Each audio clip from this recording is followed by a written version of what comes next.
جنة الله زوف الشهيد وحي الشهيد بأحلى نشيد إلى المجد قد سار في همة فنال الأبي جنان المجيد لدى الله حي ولا لم يمت بجانب حور الجنان سعيد فلا تحسبن الشهيد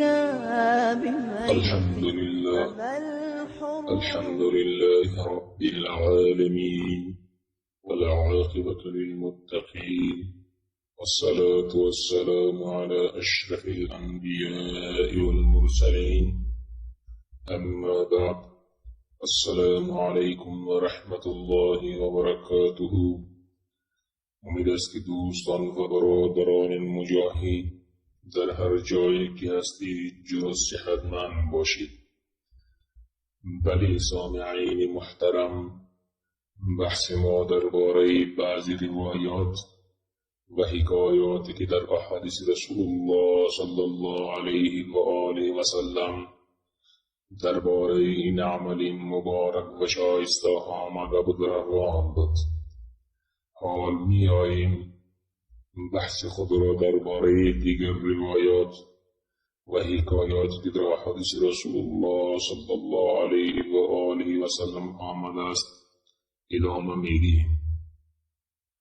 بلی عزیزان محترم، وقتی که رسول الله صلی الله علیه و آله و سلم همراه صحابه کرام در جنگ بدر در مقابل مشرکین قرار گرفتند، رسول الله صلی الله علیه و آله و سلم فرمود: قوموا الى جنة عرضها السماوات والارض، او كما قال رسول الله صلی الله علیه و آله و سلم الحدیث. بلی برادران مجاهدم، انس رضی الله تعالی عنه روایت میکند که رسول الله صلی الله علیه و آله و سلم و یارانش زمانی که از مشرکین به بدر پیشتر رسیدند و مشرکین هم آمدند، هر دو طرف صف آرایی نمودند. رسول الله صلی الله علیه و آله و سلم فرمود: قوموا الى جنة عرضها السماوات والارض، برخیزید به سوی بیشتی وسعت و فراخی اون به اندازه آسمان ها و زمین است.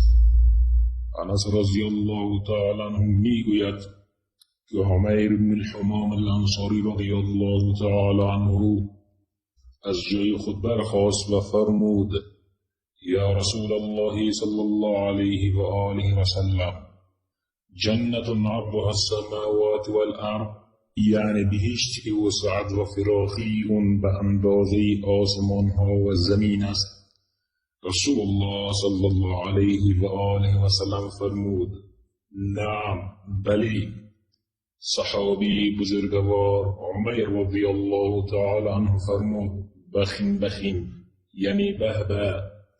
رسول الله صلی الله علیه و آله و سلم فرمود: چه چیز سبب شد که این سخنان از زبانت جاری شود؟ عمیر رضی الله تعالی عنه فرمود: قسم به الله جل جلاله، من دوست دارم که از اهل اون باشم. رسول الله صلی الله علیه و آله و سلم فرمود: تو از اهل اون می باشی. پس این صحابی بزرگوار چیکار را انجام می دهد؟ فأخرج تمرات من قرنه فجعل يأكل منهن، ثم قال: لئن أنا حييت حتى آكل تمرات هذه إنها لحياة طويلة. فرمى بما معه من التمر ثم قاتلهم حتى قتل. رواه مسلم. سپس عمیر رضی الله تعالی عنه چندان خرما را از دندانش برون کرده و شروع به خوردن آنها نمود. سپس فرمود: اگر من زنده بمانم این چند دانه خرما را بخورم، انها لحیات طویله، یقینا زندگی طولانی را در بر خواهد گرفت. فرما بما معه من التمر، خرمهایی که در دست داشت دور انداخت. ثم قاتلهم حتی قتل، سپس با مشرکین جنگی تا اینکه به شهادت رسید. ولی برادران مجاهدم، ببینید چگونه رسول الله صلی الله علیه و آله و سلم با اینکه فرموده بود کسی از جایش تکان نخورد، این صحابی بزرگوار عمیر بن الحمام الانصاری رضی الله تعالی عنه با شنیدن فضیلت جنت و علاقه شهادت به تنهایی به سپاه مشرکین حمله می کند و کشته می شود و سپس او از اهل جنت می شود. چنانچه رسول الله صلی الله علیه و آله و سلم فرمود فإنک من اهلها، یقینا ای عمیر تو از اهل جنت می باشی. بلی رسول الله صلی الله علیه و آله و سلم قال عمیر رضی الله تعالی عنه را انکار نمی کند، بلکه برایش می گوید که تو از اهل جنت هستی.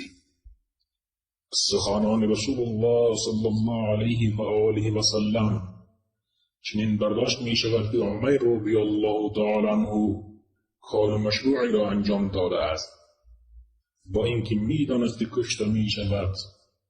یعنی در واقع عمیر رضی الله تعالی عنه به دنبال این بود کشته شود و از طولانی شدن زندگیش خلاصی پیدا کند.